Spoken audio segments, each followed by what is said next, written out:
Olá pessoal, mais um dia, vamos seguir com a nossa reflexão diária.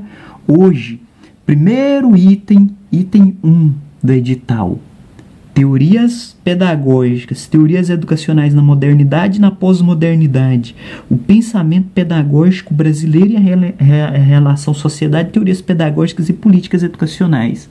Vamos pegar esse primeiro pedacinho para a gente avaliar no decorrer desses próximos dias.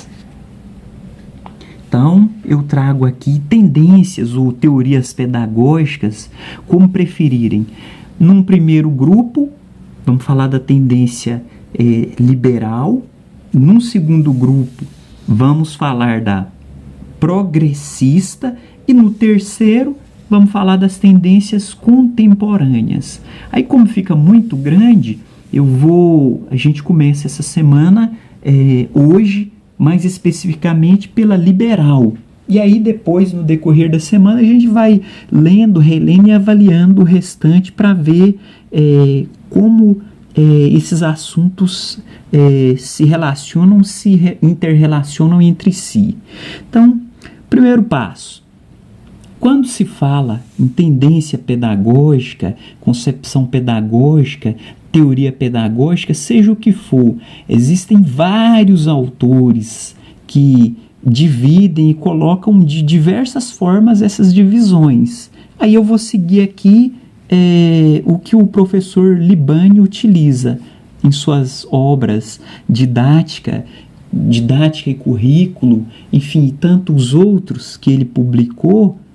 Vamos tentar seguir mais ou menos o modelo dele, até porque é o mais cobrado e o mais reconhecido em termos de universidades federais.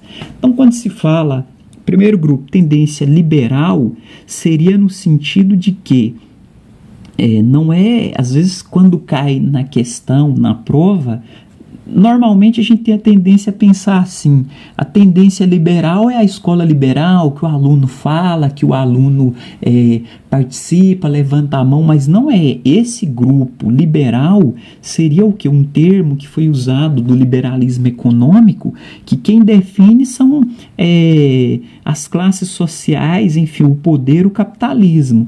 Então, quem estudou mais, quem dedicou mais, sai à frente, ganha vantagem. E aí nesse grupo estão o quê? 3 desdobramentos. Primeiro, a escola tradicional, que é a mais reconhecida, que é a da palmatória, vamos dizer assim, que iniciou com os filósofos humanistas do Ratio Studiorum, que é um método jesuítico de educação.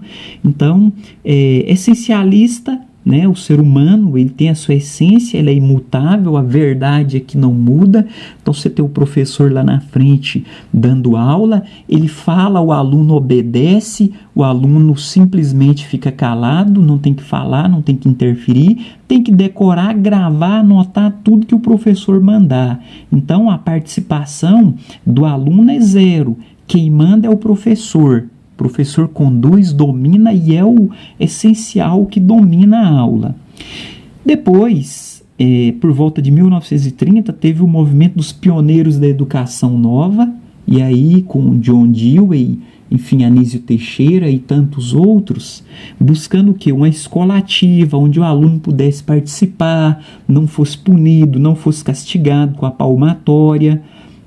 E aí, nessa busca, teve uma divisão de 2 grupos, né? Não só no Brasil, mas como fora do Brasil. Progressivista ou progressiva, né? Escola progressivista ou escola progressiva. Então, quando se trata de escola nova, não basta dizer, a escola nova de Piaget e de Montessori. Escola nova qual? A progressivista ou a não diretiva? Que ela se desdobra em 2. E aí, cuidado para não confundir progressivista ou progressiva com progressista. É diferente, né? A ideia da libertação, da participação, da crítica à sociedade, da verdade, do certo, do errado, está aqui, ó. Progressista. Então, precisamos ter bastante cuidado, porque progressivista está em movimento para chegar a progressista, ok? Quem está no progressivista? Piaget, Montessori e De Crowley.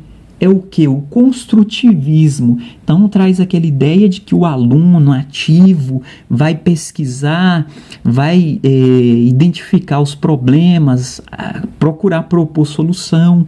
Então o construtivismo de Piaget foi orientador da Montessori na tese de doutorado. Então, qual que é a ideia que essa escola tem? Que o conhecimento é construído, que o ser humano se apropria desse conhecimento. Ele mesmo constrói o seu conhecimento, conforme a sua capacidade e a sua vontade. E aí, junto, tem aqui também a escola nova não diretiva, de Carl Rogers, que é um psicólogo. A Neil também segue essa linha com a escola de Summerhill. Qual que é a ideia desses dois? É uma escola nova que o aluno participa, que o aluno interage, porém ela é não diretiva. Por quê? Porque na verdade o que é que eles buscam? A formação de atitudes. Então, por exemplo, o Carl Rogers, ele vai dar uma aula, ele vai ensinar os alunos matemática. Beleza. Ele e o Aneio, se fosse aqui, bom, vamos na feira fazer compra. O aluno tem R$100, ele vai comprar tomate, enfim, batatinha, cenoura, repolho, uma série de verduras. Qual que é a ideia dele? O aluno vai gastar os R$100? Vai controlar os R$100? Vai. Mas o que é a ideia dele não diretiva? É que o aluno veja, ele vai, vamos dizer assim, um pouco fora da questão progressivista de direcionar para a educação, para a formação. Aqui seria para atitude. Você vai comprar o tomate, mas esse tomate aí que você está comprando tá bom? Tem uma qualidade boa? Esse aí você gosta dessa fruta, dessa verdura? Você vai comprar maçã, por quê? E lá na sua casa, todo mundo gosta. Então ele traz uma ideia de formação de atitudes. E aqui eu trago um destaque para o Aneio, a escola de Summerhill. Essa escola existe até hoje, é bastante antiga. Nela não se tem um horário rígido. Por exemplo, o aluno tem que entrar às 7 horas da manhã e sair meio-dia. Não. O aluno entra o horário que ele quiser. Tem primeira aula, português, segunda aula, matemática, terceira aula, geografia. Não, também não tem isso. Os conteúdos, o aluno é que seleciona, existe lá as ementas e o aluno escolhe. Ele tem a opção, que ele tem essa ideia hoje que algumas universidades e faculdades têm da flexibilização. Você tem uma grade padrão e o aluno escolhe. O mínimo que você tem que fazer é X disciplinas. Se você não fizer hoje 5 disciplinas de manhã, você pode fazer à tarde. Se não fizer à tarde, pode fazer à noite. E se você fizer só 2 disciplinas hoje, não tem problema. Amanhã você faz as 2 que você já fez hoje, eliminou de 5, você tem 3, você faz as 3 de hoje amanhã e mais as 5. Você pode se organizar. Então é bem flexível e bem liberal. Aqui no Brasil, dificilmente a escola de Summerhill iria dar certo. Depois, se quiserem, como o nosso vídeo aqui é muito curto, não dá para a gente detalhar. Se quiserem pesquisar sobre a escola de Summerhill, ela ainda existe.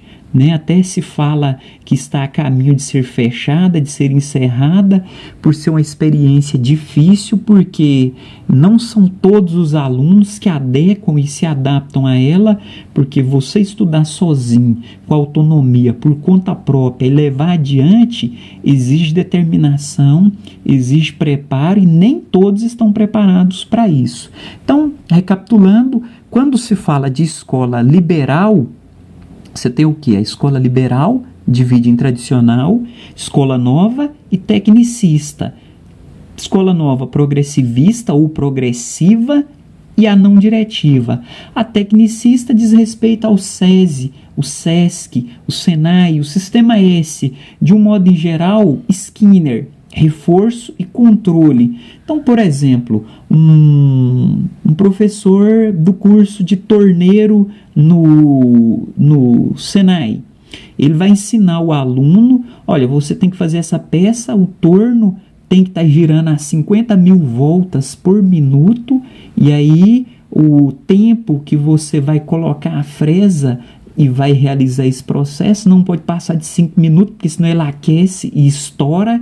Então, aqui na tradicional, quem dirige e controla o ensino é o professor.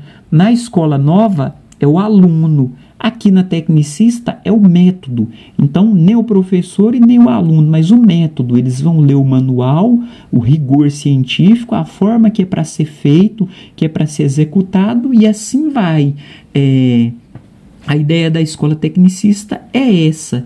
Então aí tem o Skinner, o Thorndike, o Pavlov, o Watson, que tinha aquela ideia, olha, o aluno entrou aqui, ele tem 10 minutos para fazer tal atividade. Ele tem que fazer em 10 minutos, porque a hora que se ele não fizer em 10 minutos, a porta vai ser trancada, ele fica trancado lá dentro.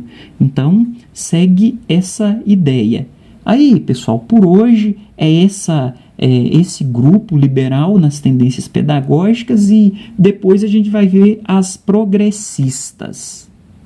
Ok? Obrigado a todos por acompanharem até aqui.